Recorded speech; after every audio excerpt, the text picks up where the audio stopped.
पहले ये डर था कि अगर ये फाइनेंस मिनिस्टर बनाए गए, लेकिन इस तरह एक बाहर के बंदे को लाके खजाने की चाबी पकड़ाना, कल को जब एक मुश्किल फैसले होंगे और आईएमएफ कहेगी, जारी बात है टैक्सेस के हवाले से और चीज़ों को महंगा करने के हवाले से आईएमएफ कहेगी, मुस्लिम लीग नून उसके बाद उसे ओन करेगी कि हाँ जी नहीं, ये जो कुछ भी है बंदा हमारा ही है, हमने ये फैसला किया है। तो फिर ये डर था कि आईएमएफ ना नाराज हो जाए। फिर ये खतरा था कि अगर वजीर दफा बना दिया तो वो वहाँ पता नहीं किस किस को नाराज कर लें। मुल्क की खजाने की कुंजी संभाल ली है, मगर इस पर सवाल जो उठाया जा रहा है वो ये कि गैर सियासी लोगों की जरूरत आखिर पेश क्यों आ रही है। पाकिस्तान जो है वो उसकी सारी जो कमांड है वो अब गैर मुल्की जो लोग हैं उनके हाथों में दे दी गई है। मोहम्मद औरंगजेब साहब, उनको मिनिस्टर फाइनेंस बना दिया गया। वो डच शहरी हैं, माय गॉड, हॉलैंड के वो शहरी थे। कि अगर ये वजीर खारजा बने तो ये आधी दुनिया को नाराज ना कर दे। चीन के हवाले से जो हमारे सेक्रेटरी खारजा ने इसहाक डार साहब को बताया कि इस वक्त अगर कोई पाकिस्तान का सच्चा और हकीकी दोस्त है जो हर मुश्किल में पाकिस्तान के काम आया और अभी भी आ रहा है, तो वो सिर्फ चीन है। मतलब चीन के साथ चीन का कोई ऑल्टरनेट या मुतबादल नहीं हो सकता। बड़ा स्ट्रांग उन्होंने वहां पे स्टेटमेंट दिया। ये बिल्कुल अमरीकी इस वक्त पिट्ठू हैं। मैं बता रहा हूँ, ये जो एक हुकूमत इस वक्त आपको नजर आ रही है ना, ये गुलाम है अमेरिका के। रमजान मुबारक के आगाज पर ही मुल्क में महंगाई का तूफान आ गया। फलों, सब्जियों और मसाला जात की कीमतें आसमान से बातें कर रही हैं। मुर्गी के गोश्त की कीमत भी शहरियों की पहुंच से दूर हो गए। आज ये सारे सियासी लीडरान जो आपको नजर आते हैं, जिनके पीछे आप खुद पागल हुए जा रहे हैं, जिनके पीछे उम्मत का बेड़ा गर्क कर दिया, ये खुद भी जहन्नुम में जाएंगे और अपने पीछे चलने वालों को भी जहन्नुम में ले जाकर गिराएंगे। इस उम्मत की सफाई होगी, इस कौम की सफाई होगी, इस निजाम की और इस पाक फौज की भी सफाई होगी। मैं कहता हूँ कि अमेरिका मुर्दाबाद रैली में अगर वीज़ा खुल जाए तो सारे स्टेज तक खाली हो जाए, चले जाएं, पूरा मुल्क बाहर ही जाई जा रहा है।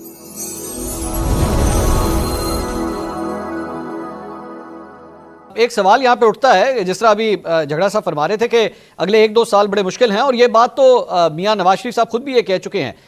लेकिन इस तरह एक बाहर के बंदे को लाके खजाने की चाबी पकड़ाना, कल को जब एक मुश्किल फैसले होंगे और आईएमएफ कहेगी, जारी बात है टैक्सेस के हवाले से और चीज़ों को महंगा करने के हवाले से आईएमएफ कहेगी, मुस्लिम लीग नून उसके बाद उसे ओन करेगी कि हाँ जी नहीं, ये जो कुछ भी है बंदा हमारा ही है, हमने ये फैसला किया है, या वो कह देगी कि नहीं जनाब हमारा तो ताल्लुक कोई नहीं, ये आप जाने और ये औरंगजेब साहब जाने।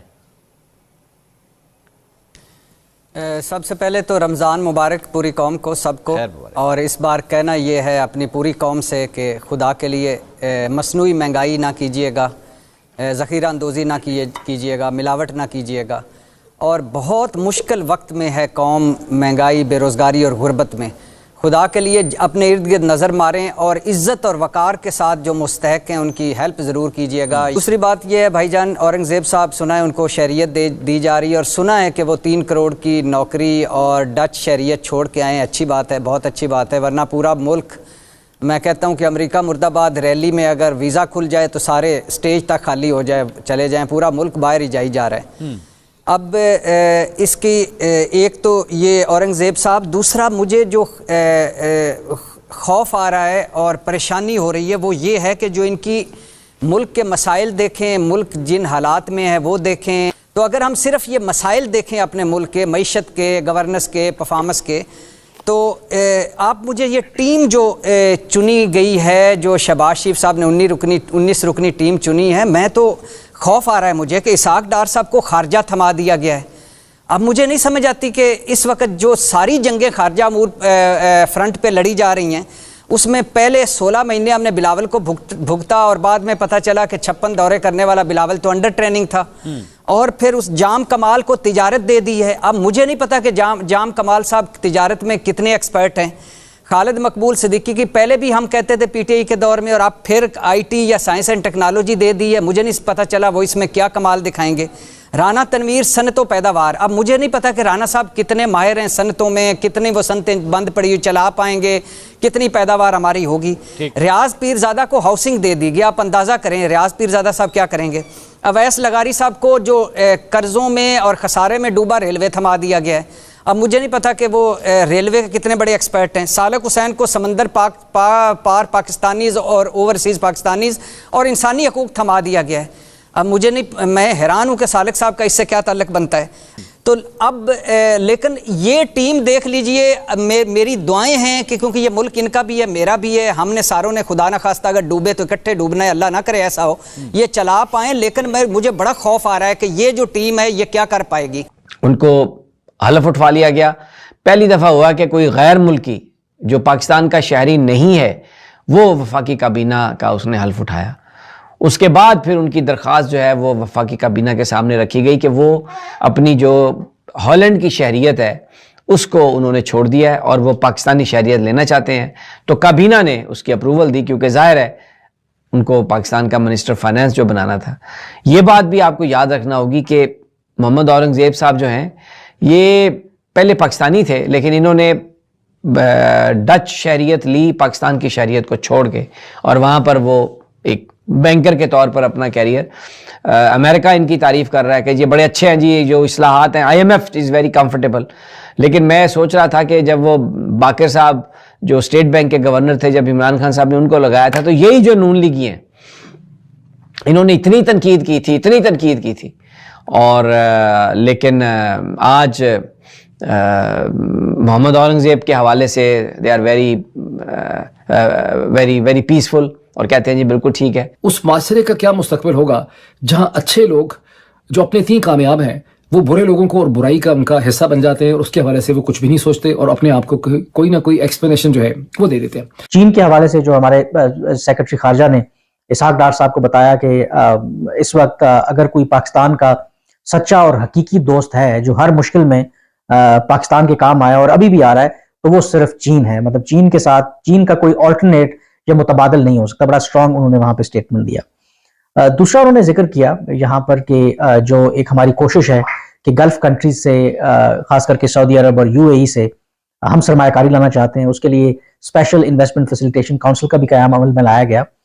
तो उसके हवाले से इंटरेस्टिंगली जो दफ्तर खारजा ने इसहाक डार साहब को बताया कि जो इन ममालिक के हुकाम हैं वो दफ्तर खारजा से यही कहते हैं कि वो बिल्कुल तैयार हैं पाकिस्तान के अंदर सरमायाकारी करने के लिए, पाकिस्तान को जो मुआशी मुश्किलात हैं उनसे निकालने के लिए, लेकिन वो उसी सूरत में सरमायाकारी करेंगे, ये मैं आप कोट एंड कोट कर रहा हूँ, कि जब कोई टेंजिबल और डूएबल प्रोजेक्ट जो हैं वो उनको बताए जाएंगे। तो अगर पाकिस्तान डूएबल और टेंजिबल ऐसे मंसूबे सामने लाएगा तो बिल्कुल सऊदी अरब, UAE, कतर जैसे ममालिक पाकिस्तान में सरमायाकारी करेंगे। तो इससे क्या साबित होता है कि बावजूद इसके कि हमने पिछले कुछ माह में जो इतनी एक्सरसाइज की है, स्पेशल इन्वेस्टमेंट फैसिलिटेशन काउंसिल जो बनाई है, सिविल मिलिट्री एक इनिशिएटिव है और प्राइमरीली तो वो मिलिट्री का इनिशिएटिव है कि पाकिस्तान में बैरूनी सरमायाकारी के जरिए ज़र मुबादला के जो ज़खायर है उनको बेहतर किया जाए और पाकिस्तान के जो माशी मसाइल हैं उनको हल किया जाए। नए प्रोग्राम में जाएंगे, 8 अरब रुपए हम डिमांड कर रहे हैं, इसके बदले में IMF की कंडीशनैलिटीज जो हैं वो क्या नई हुकूमत के लिए बड़ा मुश्किल नहीं हो जाएगा वो तमाम चीजें इंप्लीमेंट कराना और फिर IMF प्रोग्राम ये लेना? देखिए इस वक्त ये है कि पाकिस्तान की मईशत इस वक्त इतनी तबाह बर्बाद है, कोई रास्ता नहीं है इसके सिवाय इसके कि हम IMF के पास जाएं। लेकिन के बाद अगर फौरन बाद हमने कुछ इस्लाहात नहीं की और इस प्रोग्राम को आखिरी प्रोग्राम IMF का नहीं बनाया जो कि 24वां प्रोग्राम होगा, तो फिर ये एक कौमी खुदकशी होगी। ये बिल्कुल वाज़ेह तौर पर बता दूं, इस वक्त जो हमें बैरूनी अदायगियाँ 2024-25 में करनी है तो IMF से मिल जाए, दूसरे इदारों से मिल जाए, दोस्त ममालिक से मिल जाए, फिर भी हमें बहुत बड़ा मसला रहेगा, अदायगियों में मुश्किलात रहेगी। 131 अरब डॉलर हमने जो है टोटल अदा करने हैं, जिसमें से 30 जून 2024 तक हमने 10 अरब डॉलर देने हैं। तो हम ये कीमत जो है अदा कर पाएंगे या रोल ओवर हो जाएगा? इस वक्त तो चाइना है वो भी रोल ओवर कर देगा, सऊदी अरब UAE भी कर देंगे। उसके बावजूद भी हमें मसला है कि हमारे पूरे पैसे नहीं हो रहे जो हमें अदा करने हैं। मैं उस खातरे की तरह इशारा कर रहा हूँ, लेकिन जिंदगी भर का ठेका नहीं है कि वो रोल ओवर करेंगे। मुझे डर ये लग रहा है कि SIFC के फोरम से ये कोशिश करेंगे गवर्नमेंट टू गवर्नमेंट जो है ना कुछ सरमायाकारी ले लें। ये एक तबाही का नुस्खा होता है गवर्नमेंट टू गवर्नमेंट लेना, वो नाकाम रहा है माजी में भी, PTCL में हमने देखा, दूसरे देखे, तो वो बड़ी परेशानी की बात होगी एक जौहरी ताकत के लिए। अमेरिका की पॉलिसी ये है कि चीन को कंटेन करना है और पाकिस्तान को IMF प्रोग्राम में रखना है, तो अमेरिका का हमारे ऊपर दबाव होगा कि आप CPEC को सुस्त करें। दूसरी तरफ चीन अगर रोल बैक ना करे तो अमेरिका भी पाकिस्तान की मदद करे, फिर भी हम ठीक नहीं हो सकते। इसलिए हमें इसको तवाजुन रखना है, जो हम फिलहाल रख लेंगे, लेकिन ये क्या तवाजुन आगे वाले वक्त में बरकरार रहेगा, ये एक बहुत बड़ा सवालिया निशान है एक जौहरी पाकिस्तान के लिए भी, कि अगर वो तवाजुन नहीं रहता तो अमेरिका और चीन में से अगर एक मुल्क भी आपको पूरी मदद ना करे तो हम मुश्किलात से नहीं निकल सकेंगे। ये बहुत बड़ा खौफ है। रमजान आ रहा है, आटा दाल चीनी पर गरीब को रिलीफ मिल सकता है फौरी तौर पर, या हुकूमत की बस की बात नहीं है? सर हर रमजान में ड्रामा होता है ना। मैं आपसे वही बता रहा था कि हम इस झगड़े से निकले इसलिए कि जब आपका 24% अफरात ज़र है, 23-24%, भारत में 6% है, क्या आप दे देंगे? भारत ने अभी 13,000 अरब रुपए की सब्सिडी जो है दी है। 6% वहां महंगाई है, हमारी 23% है, हम सब्सिडी वापस ले रहे हैं।